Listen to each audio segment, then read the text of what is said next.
Selamat siang para mahasiswa yang mengambil mata kuliah Probabilities dan Statistik. Hari ini adalah hari pertama kita kuliah. Kita akan membahas tentang bab probabilitas ya.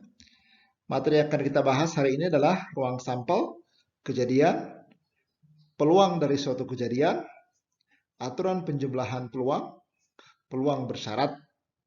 Sedangkan aturan Bayes akan kita pelajari pada pertemuan yang kedua.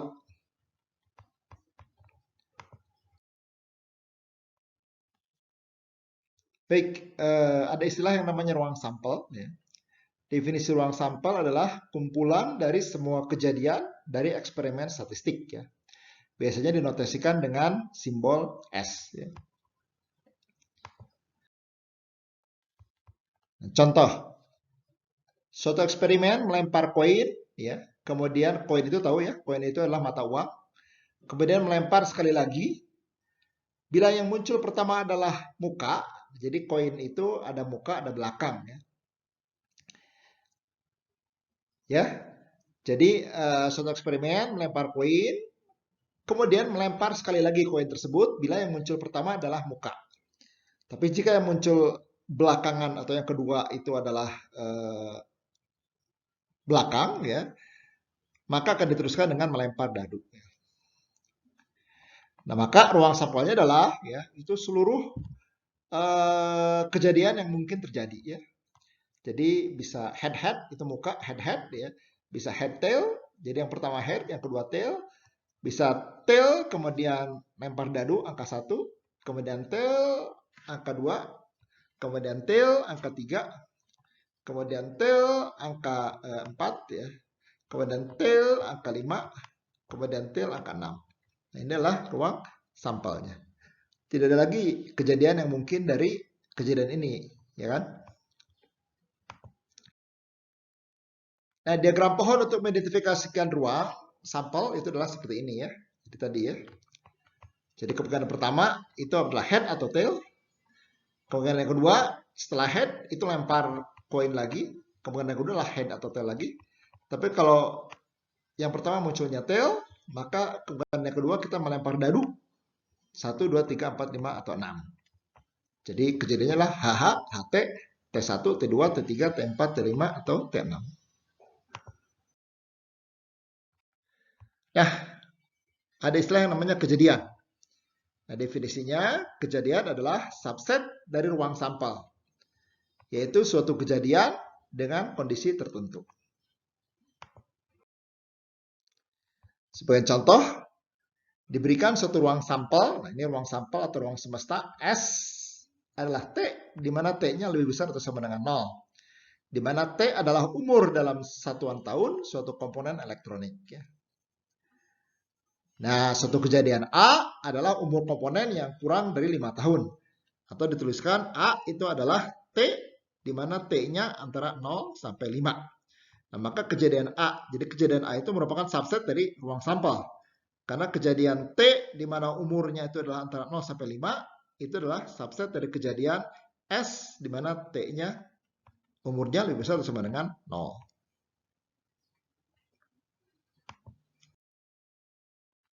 Baik. Berikutnya ada namanya peluang dari kejadian. Ya. Definisinya.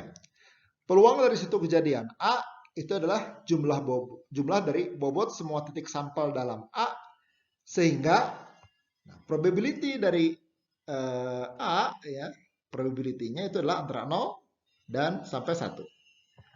Probability dari himpunan kosong adalah 0, dan probability dari S atau semestanya, ruang sampel, itu adalah 1. Karena ruang sampel kan isinya semua kejadian yang mungkin, maka probabilitasnya pasti 1 atau pasti terjadi. Ya. Nah, sebagai contoh, suatu mata uang dilempar 2 kali. Sekali lempar, kemudian yang kedua dilempar. Mata uang ya, jadi isinya adalah head atau tail, muka atau belakang. Tentukan peluang sekurang-kurangnya satu head muncul. Nah, jawabannya ruang sampelnya itu adalah bisa head-head, head-tail, tail-head, atau tail-tail. Ya kan? Nah, jika mata uang ini rata atau seimbang, tidak ada kecurangan, ya, tidak ada sesuatu yang diberati, kan bisa aja kita kasih magnet ya di satu mukanya ya.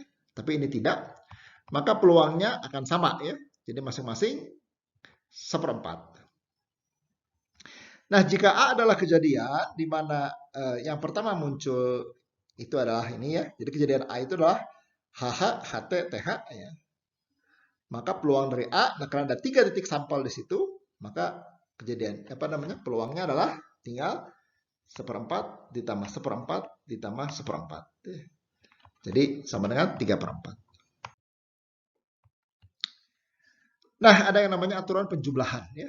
Aturan penjumlahan adalah jika A dan B adalah dua buah kejadian sembarang, maka probability dari A digabung dengan B itu sama dengan probability dari A ditambah probability dari B dikurangi probability dari A irisan B. Ini namanya aturan penjumlahan. Jadi kita lihat probability dari A ditambah probability dari B dikurangi probability dari A irisan B ya. Nah, ada suatu teorema ya, untuk 3 kejadian sembarang A, B, dan C ya, maka probability dari A gabung B gabung C itu sama dengan probability dari A ditambah probability dari B ditambah probability dari C dikurangi probability dari A irisan B dikurangi probability dari A irisan C dikurangi dari probability B irisan C ya, dikurangi dengan probability A irisan B irisan C ya.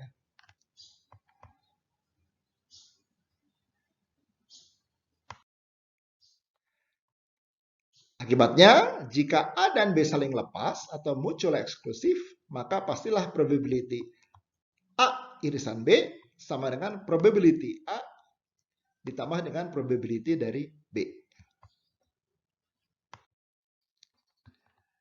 Nah, jika A1, A2, A3 sampai AN mutually eksklusif ya, maka probability dari A1 gabung A2 gabung seterusnya sampai gabung AN itu sama dengan probability dari A1 ditambah probability dari A2 ditambah probability dari A3 ditambah probability dari A seterusnya dan terakhir ditambah dengan probability AN ya.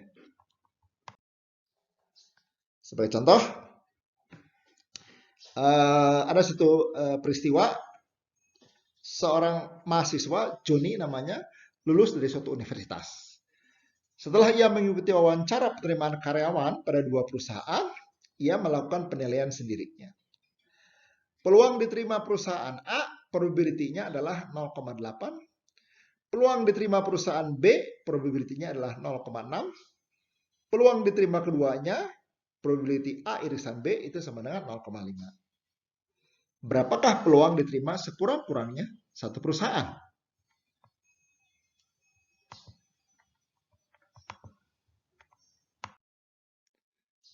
Jadi si Joni ini itu peluang masuk perusahaan A itu adalah 0,8. Peluang masuk perusahaan B itu adalah 0,6. Peluang dia diterima di kedua-duanya itu adalah 0,5. Pertanyaannya adalah berapa peluang A gabung B? Nah, probability A gabung B ya sesuai dengan teorema penjumlahan itu sama dengan probability A ditambah probability dari B dikurangi probability A irisan B. Jadi probability A gabung B sama dengan 0,8 probability A ditambah 0,6 probability B dikurangi probability A irisan B yaitu 0,5 sama dengan 0,9.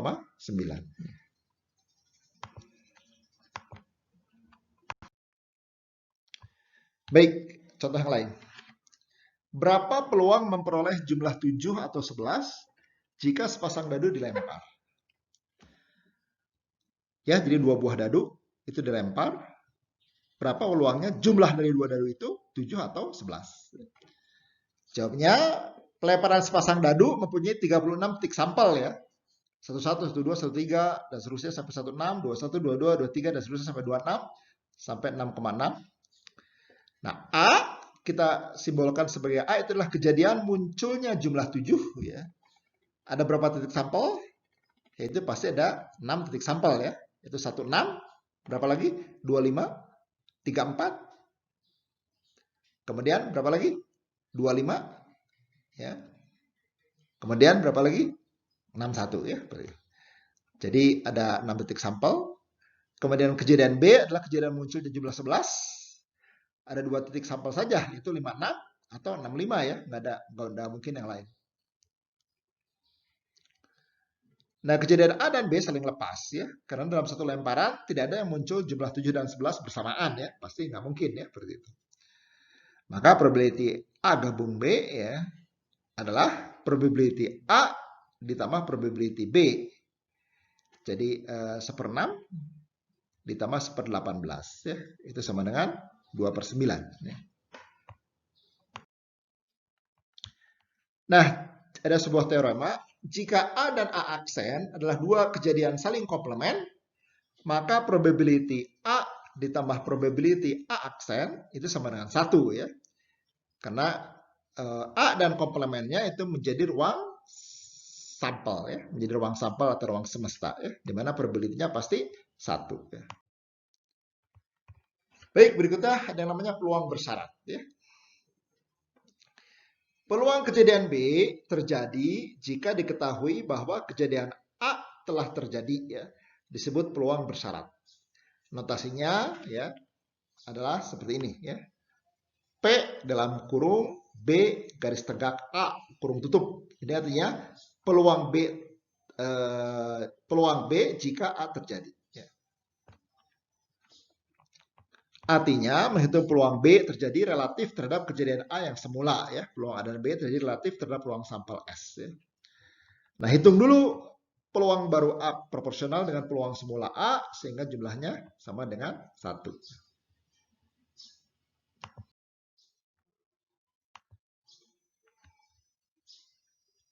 Nah, baik, misalkan ada pria dan wanita ya.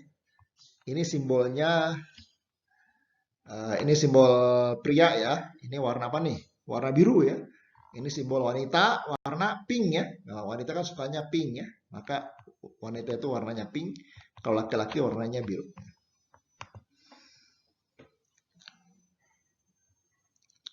Nah, ini misalkan inilah himpunan semesta populasi orang dewasa. Jadi inilah himpunan semesta orang dewasa ya, di mana apa? Terdiri dari pria dan wanita. Nah, di antara pria yang dewasa tersebut ya dan wanita yang dewasa tersebut ya, itu misalkan diketahui.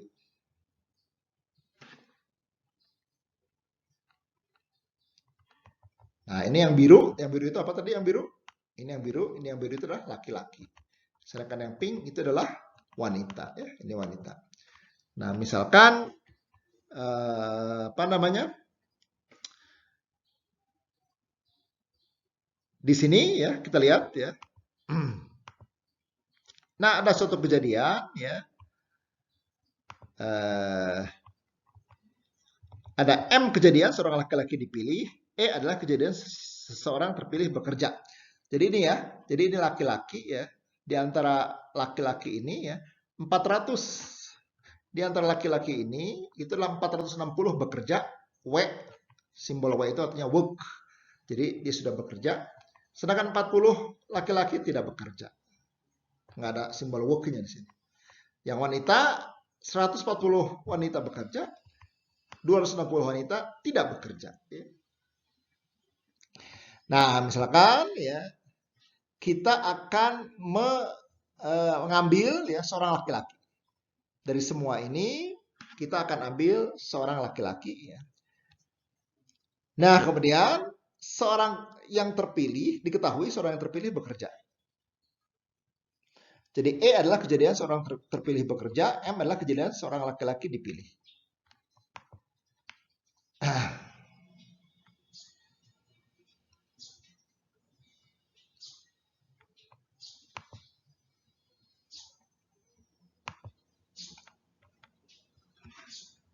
Baik. Jadi ini kejadian laki-laki dipilih ya. Ini laki-laki ya. Jadi kalau seorang laki-laki dipilih, pertanyaannya berapa probabilitas yang terpilih itu bekerja ya. Laki-laki itu bekerja.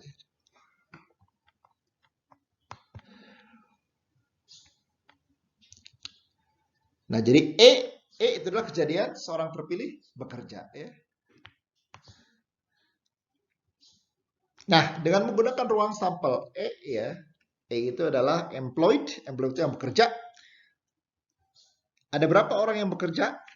Yang bekerja itu adalah laki-lakinya 460, wanitanya 140. Sehingga total ada 600 ya. Jadi probability laki-laki jika yang terpilih adalah bekerja ya, itu adalah probability dari laki-laki irisan bekerja dibagi dengan probability yang bekerja ya, seperti itu. Jadi sama dengan kalau lihat dari sini, yang di sini itu adalah 460 dibagi dengan 600 sama dengan 23/30. Itu probability-nya. Jadi probability yang terpilih adalah laki-laki jika yang diketahui yang terpilih sudah bekerja. Nah, kita bisa pakai cara lain, itu dengan menggunakan ruang sampel semula S. Kalau yang atas kan yang ini kita menggunakan ruang sampel E. Dari sini doang ya. Jadi kita hanya yang atas doang, yang E. Nah, kalau kita pakai ruang sampel semula S ini, semuanya nih, ini semuanya. Maka probability yang dipilih itu adalah laki-laki jika dia bekerja, itu sama dengan jumlah yang bekerja irisan laki-laki dibagi dengan total jumlah yang bekerja. Jadi sama dengan jumlah yang bekerja irisan laki-laki dibagi dengan jumlah ruang sampelnya dibagi dengan jumlah yang bekerja dibagi ruang sampelnya. Jadi sama dengan probability dari yang bekerja irisan laki-laki dibagi dengan probability yang bekerja. Nah, probability E itu yang bekerja, itu berapa yang bekerja? Ada berapa yang bekerja? Yang bekerja ada 600 ya. Itu 460 ditambah 140. Jadi 600 dibagi dengan ya probability totalnya ya. Jadi totalnya berapa di totalnya?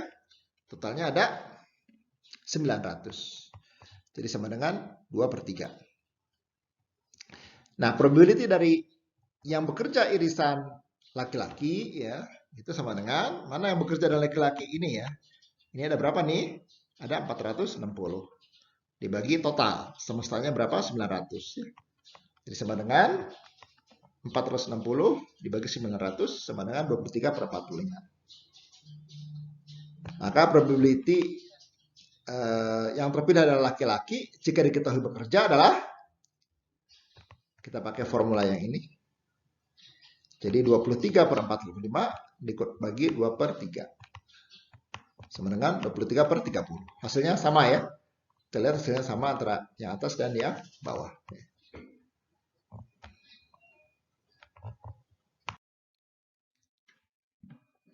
Baik, berikutnya. Itu definisi peluang bersyarat B jika diberikan A. Nah, peluang bersyarat B jika di A terjadi itu adalah probability dari A irisan B dibagi probability dari A. Syaratnya adalah probability A-nya harus lebih besar daripada 0. Karena kalau tidak berarti probability A-nya itu 0 sehingga adanya pembagian dengan 0 ya.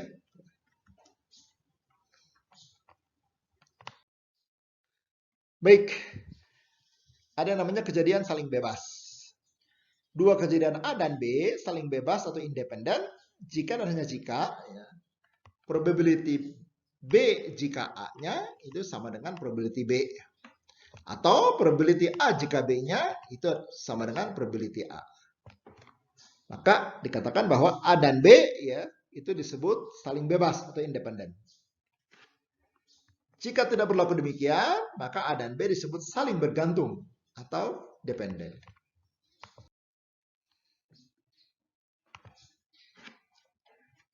Baik, nah ini kita kasih contoh di sini. Jadi ada kartu nih, ini kartu ya, astronot, kartu gambarnya astronot ya. Nah, misalkan ada dua kejadian, A dan B. Kejadian A itu adalah kejadian kartu pertama as ya, atau ace bahasa Inggrisnya, kalau bahasa Indonesianya kan as ya, kartu as, kemudian dikembalikan. B adalah kejadian kartu kedua spade. Spade itu bahasa Indonesia apa? Skop ya, skop. Apakah kejadian A dan B saling bebas? Saling bebas atau tidak? Ya. Nah, baik. Jadi kita akan lihat ya, kita akan hitung berapa probability B jika A. Dan kita akan hitung berapa probability B. Berapa probability B jika A dan berapa probability B. Kalau saling bebas, maka harusnya nilai probability B jika A dengan probability B harus sama.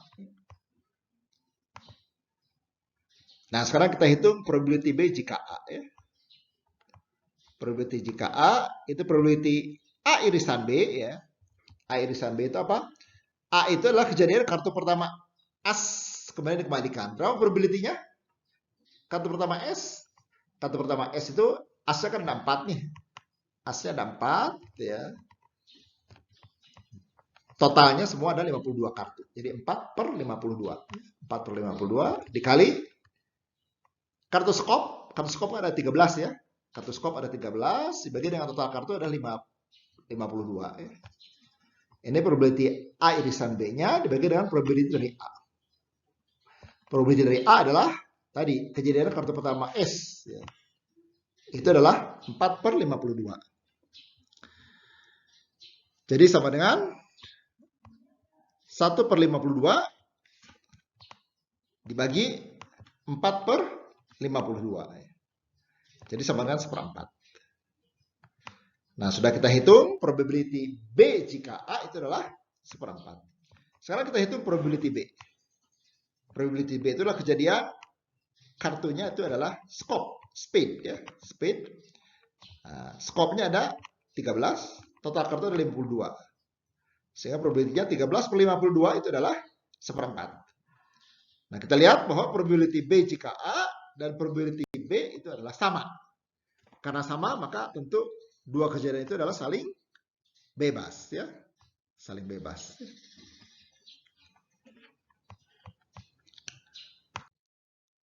Baik, ada teorema yang lain. Jika dalam satu eksperimen dua kejadian A dan B dapat terjadi, maka probability A irisan B sama dengan probability A dikali dengan probability B jika A.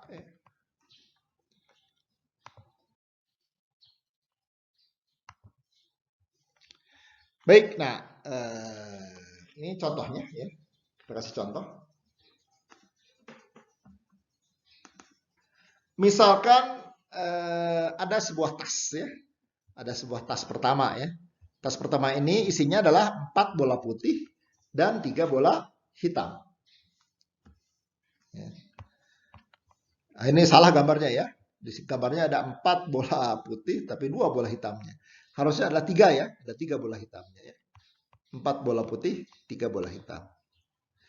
Tas kedua ada 3 bola putih, ada 5 bola hitam. Nah, ini tasnya benar kalau ini ya.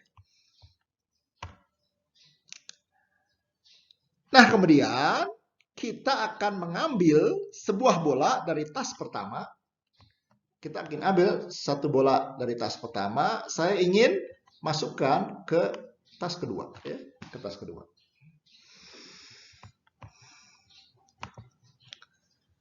Nah, tentu tas pertama ya, yang tadinya 7 bola, itu kalau diambil satu maka akan berkurang menjadi 6 bola. Ya. Sedangkan tas kedua yang tadinya 8 bola, tentu ketambahin satu akan menjadi 9 bola. Ya. Nah, pertanyaan adalah berapa peluang bola terambil adalah hitam? Jadi saya ingin mengambil dari tas kedua, setelah tadi mindahin dari tas pertama satu bola, Nah, berapa probability bola terambil adalah hitam? Paham ya kejadiannya? Jadi saya mengambil satu bola dari tas pertama, kemudian saya masukin ke tas kedua, kemudian di tas kedua ini saya ambil satu secara acak. Pertanyaannya lah, berapa peluang bola terambil adalah hitam, bukan putih. Nah, kita buat variabel ya, kita buat variabel, misalkan definisi istilahnya. B1 itu adalah misalkan kejadian pengambilan bola hitam dari tas pertama. B1 adalah pengambilan bola hitam dari tas pertama. Jika yang diambil bola hitam. Ya. Sedangkan W1 adalah pengambilan bola putih dari tas pertama, white. Ya. Kan ada dua kemungkinan. Diambil dari tas pertama itu bola hitam atau bola putih. Ya. Nah, di tas kedua, kejadian yang kedua, B2 adalah pengambilan bola hitam dari tas kedua. Nah, jadi kejadian yang dimaksud, yang ditanyakan itu apa tadi? Berapa probability saya mengambil bola dari tas yang kedua, ya, bukan dari tas yang pertama, di tas yang kedua warnanya hitam atau B1 ya, B1 kan yang dimaksud. Bukan W1, bukan yang putih. Nah, jadi kejadiannya adalah dari tas pertama saya ambil bola hitam, masuk ke tas kedua. Kemudian dari tas kedua juga kejadian terambilnya adalah bola hitam. Jadi B1 irisan B2 pertanyaannya ya bentuknya. Nah, kemudian yang kedua, kejadian yang lainnya adalah ya, tas pertama ya, itu yang diambil W1. Yang diambil putih ya. Masuk ke tas yang kedua ya. Nah, tapi kenapa? Walaupun yang diambil adalah putih, tapi yang saya ambil di tas kedua adalah bola hitam. Loh, kok yang diambil dari tas satu putih, tapi dari tas kedua hitam? Kan mungkin aja terjadi ya. Karena di tas kedua tadi kan sebelum ditambahin dari tas pertama, ada bola hitamnya ya. Ada bola hitam. Nah, sehingga kejadian yang dimaksud adalah ya, dari tas pertama ngambil hitam, diiriskan dengan dari tas kedua ngambil hitam, atau dari tas pertama ngambil warna putih, bola putih, dari tas keduanya ngambil bola hitam. Itu kan yang dimaksud ya. Nah, ini jadi sama dengan probability dari B1 irisan B2 ditambah probability W1 irisan B2. Nah, sehingga pakai rumus yang tadi ya, yang tadi kita sudah bahas, probability B1 irisan B2 adalah probability B1 dikali dengan probability B2 jika B1 ya.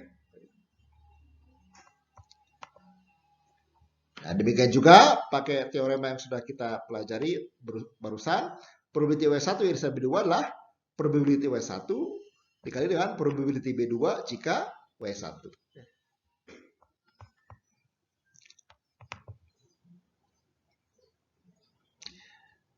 Nah, jadi ilustrasinya seperti ini. Tadinya ada 4 bola putih dan 3 bola hitam. Ya.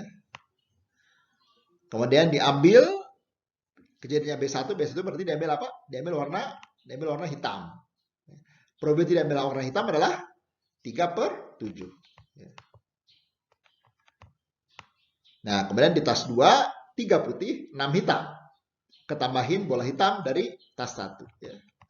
Sehingga probability terambilnya bola hitam di tas 2 adalah probability B2 jika B1 sama dengan berapa hitamnya? Ada 6. Totalnya ada 9, jadi 6/9. Jadi probability B1 irisan B2 ya, itu adalah ya, 3/7 dikali dengan 6/9. Ya. Kalau kalian hitung, isinya adalah 2/7. Nah, sedangkan kemungkinan yang kedua, dari tas 1 saya ambil warna putih. Probability-nya berapa? Warna putihnya 4, total 7. Jadi probability-nya 4/7. Ya.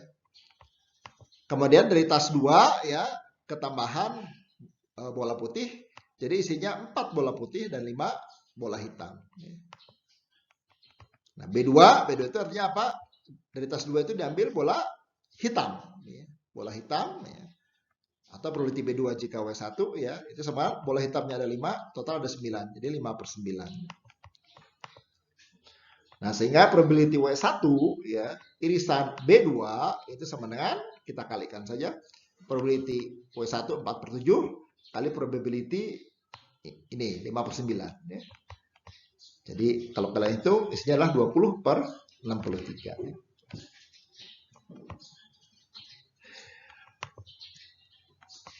Sehingga peluang kejadian yang dimaksud ya itu adalah ya, peluang ini 2/7 ditambah peluang yang bawah 20/63. Itu kalau kalian hitung isinya adalah sama dengan 38/63 ya.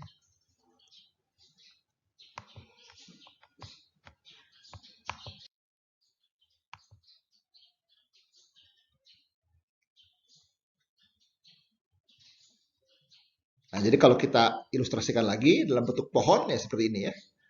Tadi ngambil B 3/7 ya, gitu ya. Kalau ini ruang semesta, kalau ambil B itu isinya seperti ini. Tapi kalau ngambil yang white itu adalah seperti ini. Tapi kalau yang diambil dari tas pertama adalah white atau putih 4/7 ya, artinya. Di B kedua kemungkinannya kalau diambil apa namanya? Kalau diambil hitam itu adalah ini. Kalau yang B kedua ambilnya putih adalah seperti ini. Ya.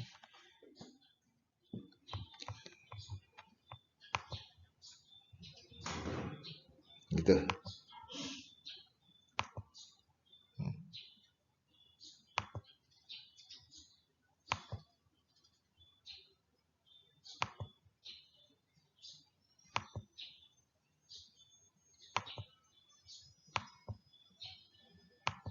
Nah, itu ilustrasinya ya. Ini kalian lihat animasinya seperti itu.